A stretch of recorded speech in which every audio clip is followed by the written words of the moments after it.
വൈകിട്ടാണെങ്കിലും സത്യം ജയിക്കുമെന്ന്. ദേവിക മോള് പുറത്തു വന്നു കഴിഞ്ഞാൽ ഞാൻ പറയുന്ന ഒരു കാര്യം അനുസരിക്കാൻ നമ്മ പറഞ്ഞായിരുന്നു.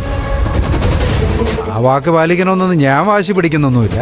കാരണം ശരത്തകത്തായതോടെ എൻ്റെ മനസ്സൊന്ന് തണുത്തു. ഇത് ഞാൻ തീരെ പ്രതീക്ഷിച്ചില്ല, ഈ ഒരു ട്വിസ്റ്റേ. എനിക്ക് പറയാനുള്ളതൊക്കെ ഞാൻ ജഡ്ജിയുടെ മുന്നിൽ പറഞ്ഞു വച്ച. എന്തോ എന്റെ ഭാഗ്യത്തിന് എന്റെ നിരപരാധിത്വം ജഡ്ജിക്ക് ബോധ്യപ്പെട്ടു. ശരത്തുമോൻ എത്ര ദിവസം ജയിലിൽ കിടക്കേണ്ടി വരും? അവന്റെ ഭാഗ്യം പോലെ ഇരിക്കും മുത്തശ്ശി. ഏതായാലും കുറെ കാലം വിലസിയതല്ലേ, ഇനി കുറച്ചു ദിവസം വിശ്രമിക്കട്ടേന്നെ. പഴയതുപോലൊന്നും അല്ല കേട്ടോ ജയിലിലിപ്പോ. നല്ല ഉഗ്രൻ ഫുഡ് കിട്ടും. അമ്മ ഒരു കാര്യം ചെയ്യും, അകത്ത് ചെന്ന് രാമായണം എടുത്തു വെച്ച് വായിക്കും. ഇല്ലെങ്കിലേ അമ്മയും ജയിലിൽ പോകേണ്ടി വരും. വനിതാ ജയിലില് അമ്മയുടെ അനിയത്തി എവിടെ ഉണ്ടല്ലോ. ആ കൂട്ടുണ്ട്, വാ മോളെ.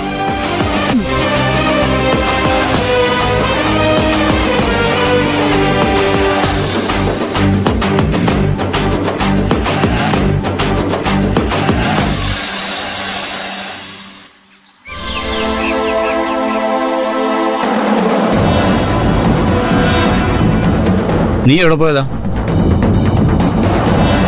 നിന്നോടാ ചോദിച്ചത്.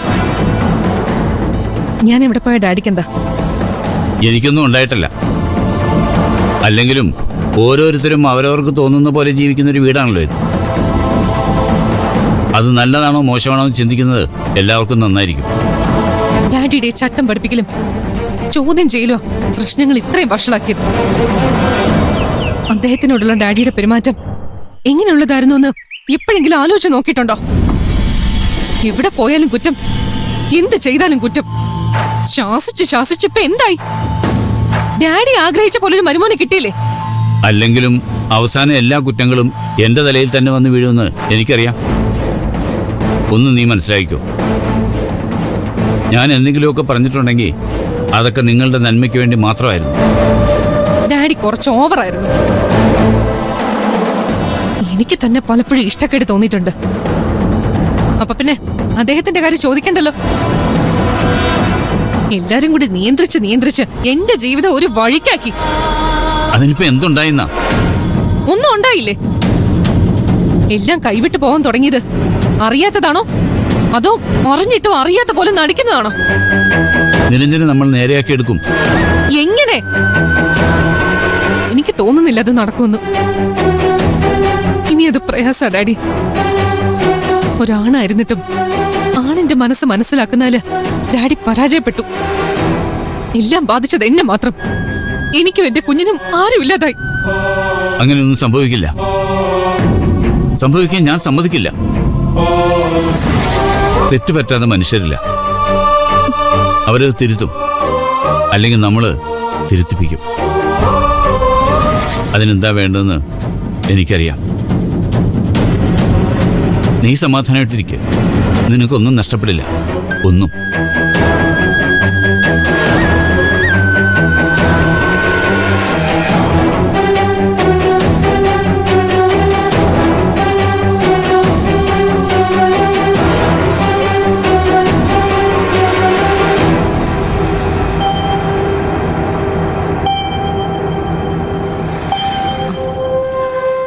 ലാബിലെ റിസൾട്ട് വരാൻ കുറച്ച് സമയം കൂടി എടുക്കും. സത്യം പറയാലോ, എനിക്കത് കാണണമെന്നില്ല. എന്റെ ബ്ലഡ് റിസൾട്ട് എന്തായിരിക്കുമെന്ന് ഊഹിക്കാനുള്ള സാമാന്യ ബോധമൊക്കെ എനിക്കുണ്ട്. തരാതിരിക്കുന്നതാണ് നല്ലത്.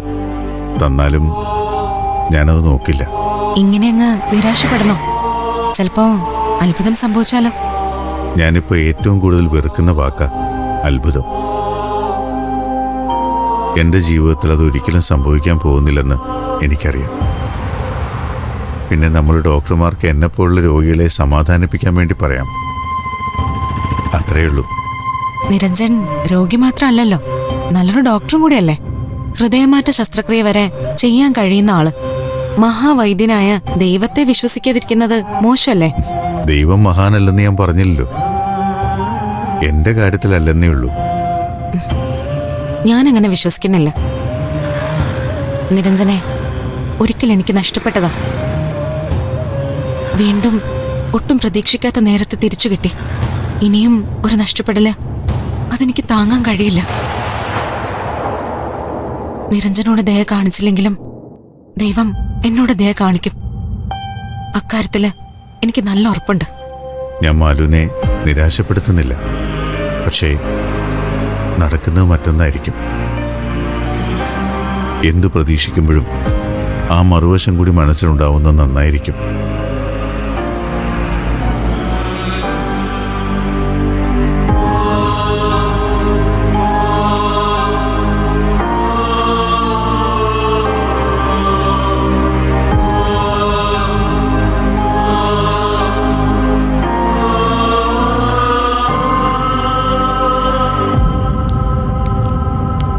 എന്തുകൊണ്ടോടെ സ്വാമി ദേവിക രക്ഷപ്പെട്ടു പോയത്? സംഭവിക്കാൻ പാടില്ലാത്തതല്ലേ ഇന്ന് സംഭവിച്ചത്. ദേവിക പുല്ലുപോലെ പുറത്തിറങ്ങി, ശരത്തകത്തും പോയി. എന്താ അതിന് കാരണം? അവൾ വല്ല മന്ത്രവാദം പഠിച്ചിട്ടുണ്ടോ? അത് പ്രയോഗിച്ചിട്ടാണോ നമ്മൾ ഉണ്ടാക്കുന്ന ഓരോ കുരുക്കിൽ നിന്ന് അവൾ രക്ഷപ്പെട്ട് വരുന്നത്? അതൊന്നുമല്ല തങ്കച്ചി കാരണം. ഈ ലോകം എങ്ങനെയാ പ്രവർത്തിക്കണമെന്ന് അറിയോ തങ്കച്ചിക്ക്? പോലീസും കോടതിയൊന്നും ഉള്ളതുകൊണ്ടല്ല. ഈ ലോകം പ്രവർത്തിക്കുന്നത് കോസ്മിക് ലോ ഉള്ളതുകൊണ്ടാണ്. കോസ്മിക് ലോയോ? അതേത് ലോ?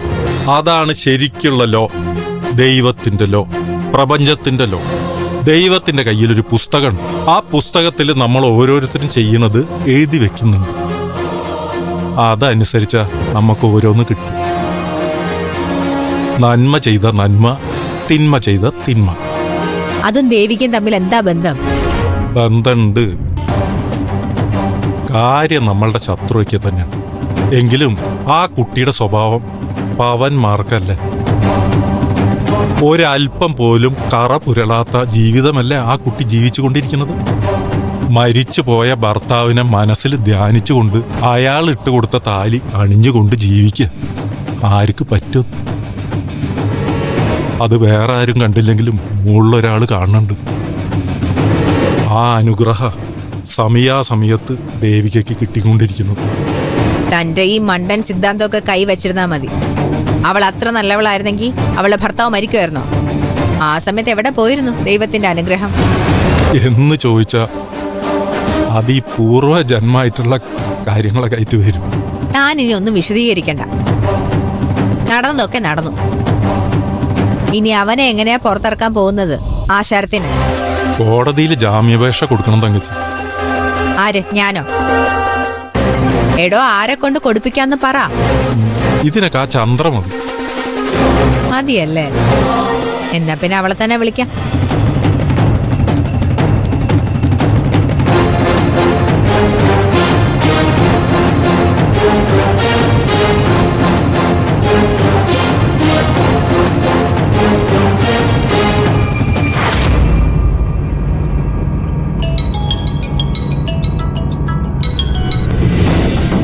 പറയ തങ്കച്ചി.